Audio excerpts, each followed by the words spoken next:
Joining me here today, the Dream Creeps, Curtis with a K, Anthony and Matt. Welcome.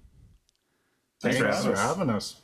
So we're going to start off with two listener questions. First off, Robert asked, do you ever envision yourselves being comfortable dwelling in a cave again? Yeah, absolutely. I've been in a cave before and it's awesome. Okay, fair enough. Question number two. This is from Gene.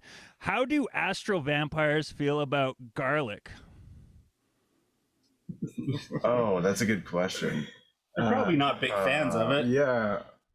I know I love garlic. Yeah, I love garlic, but we're not astral vampires. No. So. Fair enough. Okay. Yeah, basically, it'd just be nice to talk about your guys' music a little bit, find out what's going on in the future with you. Sure. But the one thing I noticed, because I always like to read bands' bios to kind of see how they would describe themselves, because obviously it could be it could be difficult to define yourself when you have so many feelings about how your playing is. But I do like how you guys said you're both angular and fluid. Now, I don't know what that actually means, but the one thing that I noticed with your band is you guys are so great at playing with tension. And the other thing is you have a really irregular vernacular, both lyrically and musically. Oh, thank you. Thank you. Yeah. I think tension's like a very important thing for us. We discuss that a lot with writing songs and yeah. So do you feel like you're kind of crafting your own language then when you are putting your songs together? Yeah, I mean, we try to make something that's what seems as original as possible to us, and something maybe we haven't heard before. I mean, everything's derivative in music in some way, but we try to be as unconscious of that as we can, you know, kind of hopefully craft something maybe original. Well, I think you guys are definitely on the cusp of it, because you have, like I said, with the way you guys play with tension, it literally makes me feel like I'm a little bit on edge the entire time I'm playing, and it just gets me so much more involved when I'm listening. But the other part of that is your irregular vernacular, and I use that word because the one song you use, nomenclature, you're talking about spelunking, and you use a lot of interesting words that you normally wouldn't hear in music, or at least I don't normally hear in music. Is that a product of the good old-fashioned thesaurus kicking around, or is this kind of like how you guys speak regularly? I feel like at one point, like when I first started songwriting, I probably would resort to things like that, but not so much anymore. Yeah, it's hard to say where it comes from. It is tough to say. They just sort of, they evolve over time, and you just kind of like, you know, change words, or you want to express something, so you just kind of dig in your brain for something that can get the point across of what you're trying to portray, you know. Or a lot of times it's just like what words sound good, and then trying to figure out meanings to attach to it after, or building from those words, I guess. Yeah, and then just going backwards over it and kind of reverse engineering and forwards engineering, and just trying, you know, whatever works to, once you figure out what the song is about, you know, to hopefully make it work with the music and portray an idea together with music and lyrics. So once the song's put out there, then do you feel like it's going to be obvious for people to figure out what it's about, or do you like the fact that maybe everybody's going to get their own thing off of it? Maybe if, you know, some of the titles generally tend to hint, you know, it's, there's some hints in the titles, I would say. Yeah, if you're listening to it, and it's usually a play based on the lyrics, and there's not, I don't even know if a lot of the titles even appear in the songs. Sometimes not. Yeah, sometimes, or like it'll be a variation. Like some of the words in the title, I guess, will be there lyrically. But I think we try to intentionally keep things sort of vague. Just I don't know. It's kind of neat when people can apply their own meaning to things sometimes.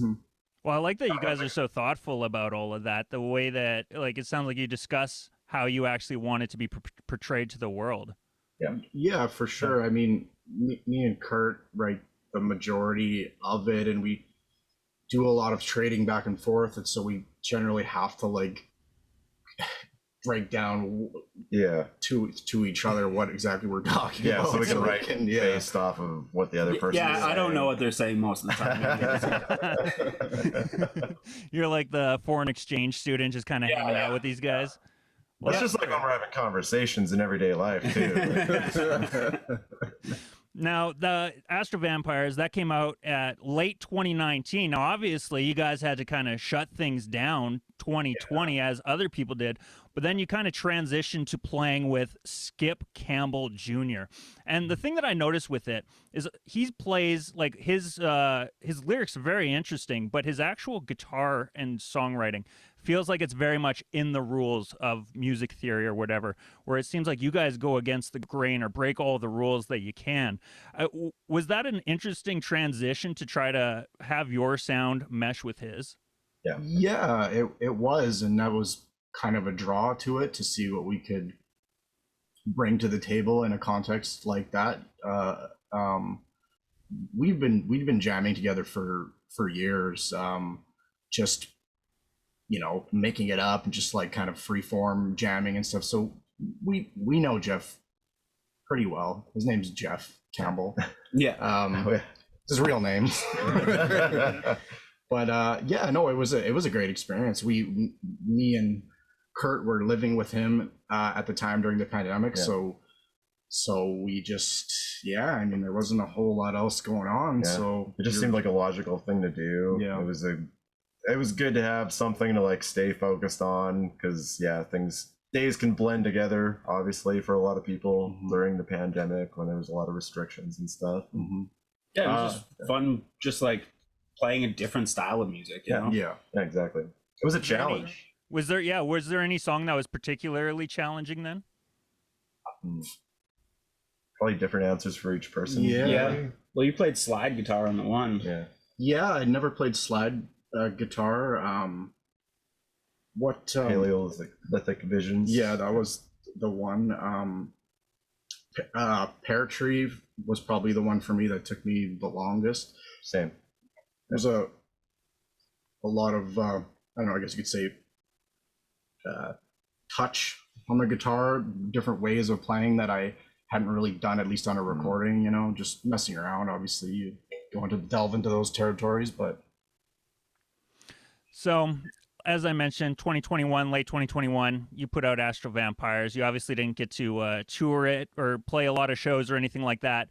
Now that we're almost all the way through 2019 you put it out. Now that we're almost all the way through 2021, is there going to be some new music on the horizon? And is it going to be called Wet Nightmare? Wet Nightmare. Well, it is now. Yeah, thank you. What a valuable experience this is shaping up to be. We definitely have been working pretty hard on some new music. We're kind of hoping to have it out a little sooner, but we were very close to having a full record. We kind of just decided to like finish up a couple more songs, like newer ones that we've been working on. So we're just kind of doing that right now, and everything's all set up basically to record. We've got a pretty good chunk of material that's done, and we're pretty stoked about it. So there's no title for it yet, but we're trying to figure it out. Yeah, that part usually comes last. Pretty much, yeah. That's last time. Take stock of all the ideas that are in it and everything that's So the last part of that then, with putting out some new material, are you guys a band that is focused on an album and how that flows all the way from start to finish? Or is that something you guys just worry about at the end and however it comes, it comes? I would say yes, we definitely tend to focus on that, but it's kind of both, I guess, in a way.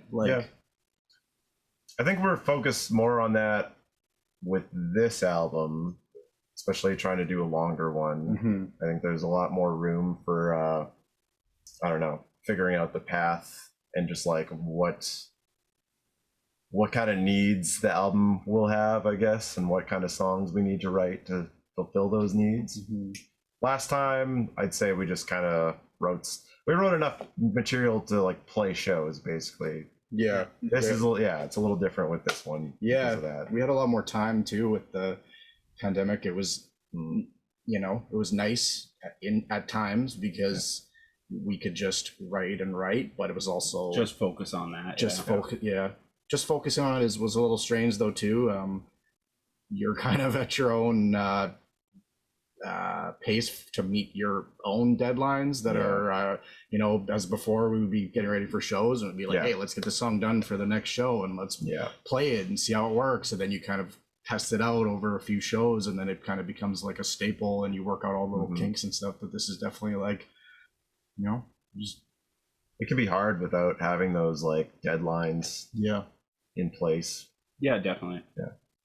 But no, it's been good, and I don't know, momentum's building for us again, I would say, just in terms of like being very on top of it and having a good routine going. So and hopefully we can tour again soon and things I don't know, everything's always up in the air, so hopefully by the spring it has a similar trend, you know.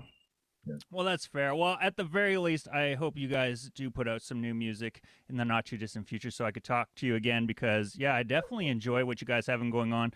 And I want to end with a little bit of a compliment because the one thing that I noticed the entire time I was listening to the 2 albums that you guys put out, or the album and the EP, is I really thought there is no way that you guys could sound the way that you do if anybody else was, I think, thrown into it. I hope you guys appreciate the truly unique thing that you guys have going on when the 3 of you sit down together, because I definitely enjoy it. That means a lot. Yeah. No, I think we really do appreciate it. I feel very fortunate to be playing music with these guys. Yeah, same. Absolutely. Well, that's awesome. The community that we're part of in Regina and Saskatchewan too. Yeah. I feel lucky to be in this province and this city. I think there's a certain kind of interesting outsider creativity that exists in this province, you know, and I feel really lucky to be from here and be making music here. Yeah. Well, Matt, Anthony, Curtis with a K, I want to thank you so much for joining me here today. Well, thanks for having us. This was great.